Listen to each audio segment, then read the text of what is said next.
But before we go further, we'll hold on that image. Using this golden caliper, we can take the measure of any 2 points and instantly determine the golden points or sweet spots. And I know too, architects know this, a lot of advertisers know this, but nobody talks about it. And I went to art school, and maybe I wasn't in the most advanced class, I thought I was, but nobody mentioned it at all. Anyway, by measuring the tip of the chin, and those previous examples, and this one might be a little variation. This is Angkor Wat in Cambodia, about 1000 AD. But you're seeing similar headdresses, similar proportions. You know, Angkor Wat, they have a cobra out there too, just like Egypt. The Mayans have their rattlesnake. Everyone's got vultures or eagles and snakes, tandem, representing the 2 hemispheres of the brain.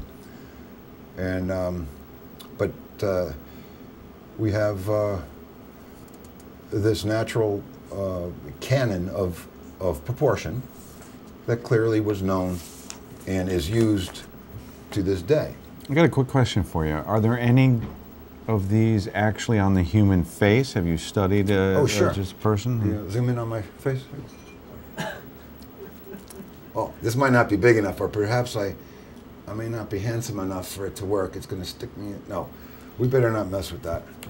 But in a future show, I'll get a photograph of myself and show you that.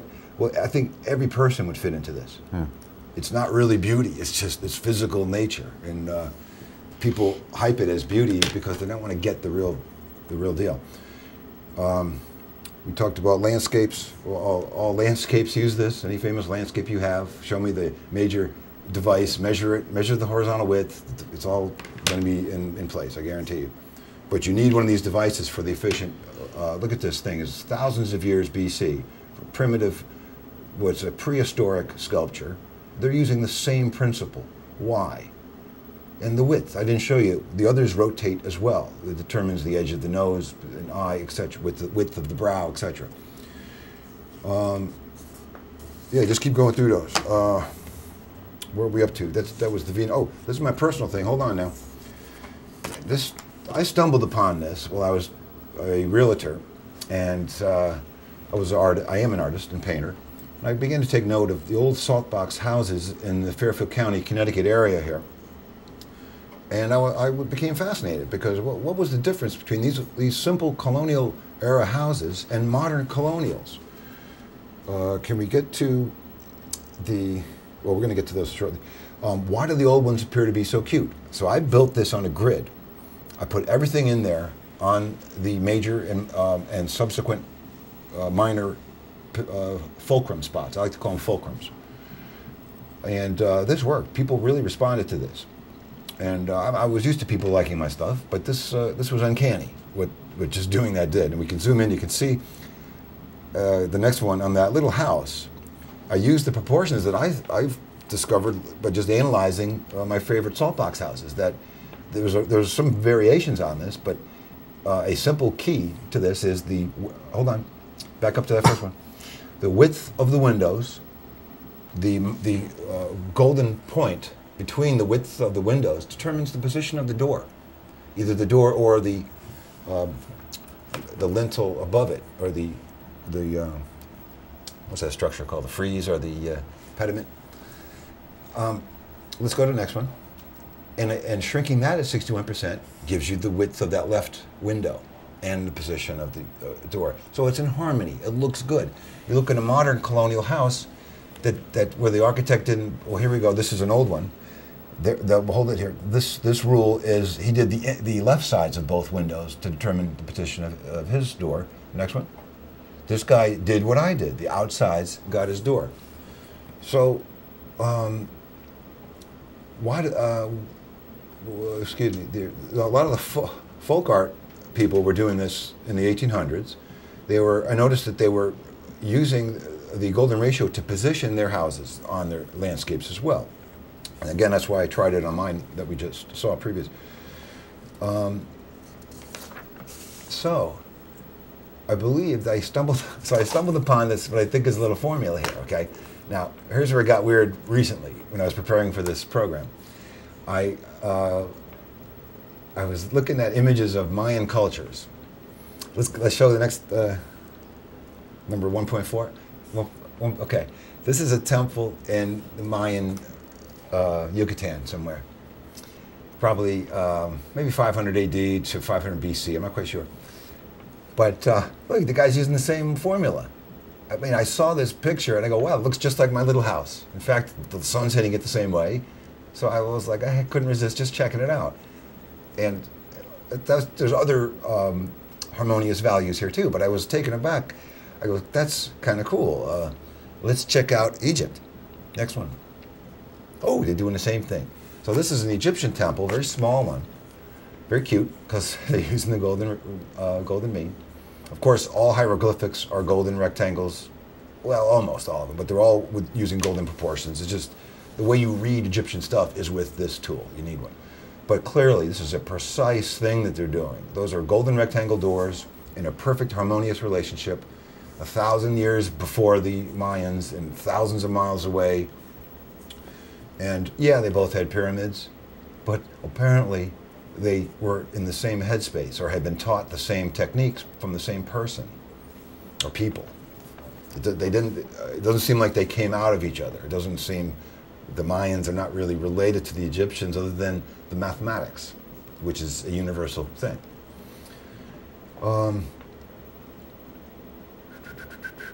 Any questions? Have you looked into like the colonial house building, you know, when the colonists were first here and they built those salt boxes? Were there plans or architects or whatever around at that time to show them how to do it? And, you know, well, from what I've gathered on the research I've done over the years, is I have quite a bit of architectural books. I'm not an architect, but it seems that they're very quiet about explicitly stating these types of principles. You may have a book that shows you the designs, and you could easily deduce from that these is clearly all Vitruvian or golden ratio stuff. But it seems to be that this, oh, hold that picture right there. You see, if I could measure that, that's a perfect golden rectangle behind us. And there's the next picture, boom. And you have some other golden slabs, monoliths happening. This is also Tiwanaku. This is a couple thousand years ago. It might be less than that, but you had golden proportions everywhere. How about Stonehenge? You got one of those? You'd be surprised. I don't have pictures of that, but when you measure the width of the two, the triglyphs, yeah, they fit. This is the Lion Gate of Mycenae, where perfect fit, and it draws our attention to what was above that pillar, because something was there. Probably not a brick. It might have had the head of animal sacrifice or something, but clearly. Oh, here we are in Pueblo del Arroyo, one of the many golden rectangles you'll find throughout southwestern America. And all of these pueblos, whenever you see a window or a door on a blank wall, you better start measuring because it's there for a reason. Hold on a second, buddy. Let's back it up. We don't want to give away our stuff. Now, just hold on to there for a second. So I originally wanted to show a lot of doors, but I think that would have bored you people. But there's just an uncanny amount of doorways, especially if they have two windows opposite them. In every culture, on every place on the planet, and I got books here to show you, that they're all doing the same, more or less, thing. We're using the golden rectangles as doorways at their most sacred places. Could this be like a natural aesthetic that people just use unconsciously? Whereas, you know, you rarely see a house with a window in the middle of the wall and then a window over on the end of the wall. You know, that would be off balance.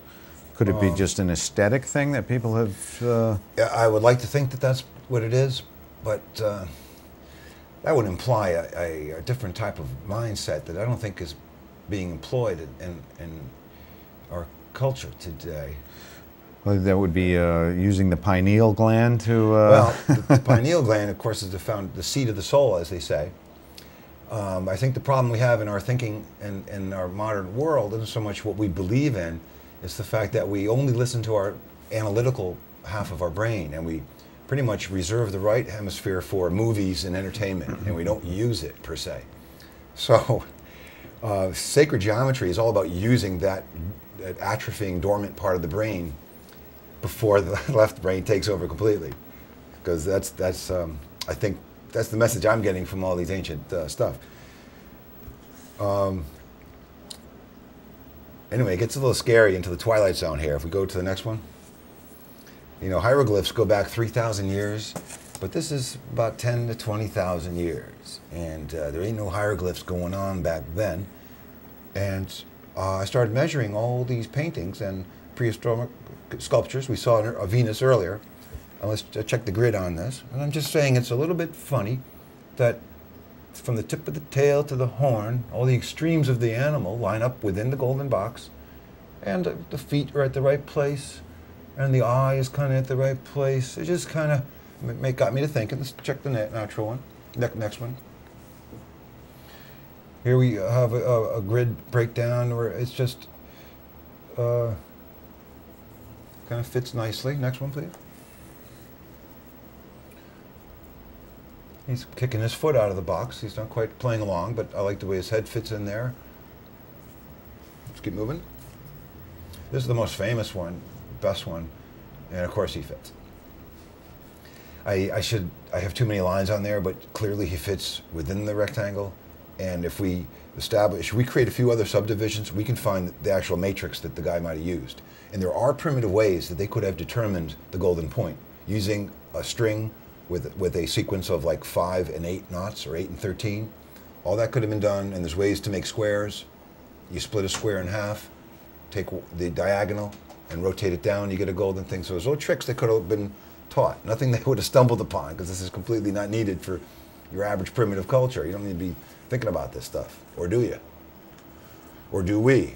Anyway, here's one of the classic Venus statues, which just it seems to be based on the navel being at the golden mean, which it is on our bodies. It's only the golden mean of the other end is the correct position. So a lot of these primitive cultures put the navel at the lower of the two golden points based on the height of the structure. Keep in mind, again, I didn't mention earlier, when we're born as humans, our navel is at our midpoint of the body. And as we grow, the manifestation of DNA expresses the golden mean, and we wind up, when we're done growing, at the golden point with our navel. And our crotch is at the halfway point. So we are similar to all these other life forms in that sense. But again, just to talk about is it natural or is it just aesthetic judgment issue? Because this is what's going to come up. Is it intuitive? Of course. But that doesn't mean it just came to us. It could have, but since there is an explosion of cave art after 30,000 years ago, which is a couple of ice ages, what were we thinking before that for the 150,000 or longer that the Cro-Magnon man was walking around? So it doesn't seem to be any development of this idea that suddenly we're making art because we know this. I've heard also people say it was because of the discovery of psilocybin mushrooms by our ancestors that made them create stuff. That might be possible too. But there's not residue of mushrooms in all the paintings. There is evidence of this golden ratio, however. Now, I'd like to show you guys, we're going to go back to 2001 with the 1.89, just that photo. Oh, it's good. Now, there's monolith business, which Arthur C. Clarke, God bless his soul, did not produce a golden rectangle. He wouldn't have been so obvious. This is, I believe it's a 459 rectangle, according to the book. And just like Da Vinci didn't want to show it, just like the Masons don't want you to know what, oh, I better not say, forget it. Not that I'm afraid anybody's going to kill me, but I just don't want to be rude. Let's go to Buzz Aldrin, second man to walk on the moon. Let's hear what he has to say. We can visit other people with their habitation. We can keep track. You better rewind it if you could. Something very important to be developed from the moon. Habitation on the moon. We can visit other people with their habitation. We can keep track. If there's something very important to be developed from the moon, I'm not sure what it is right now. And I sure think we should identify what it is for America to make such gross expenditures again for human habitation on the moon. We can help. We can join with. Together, we can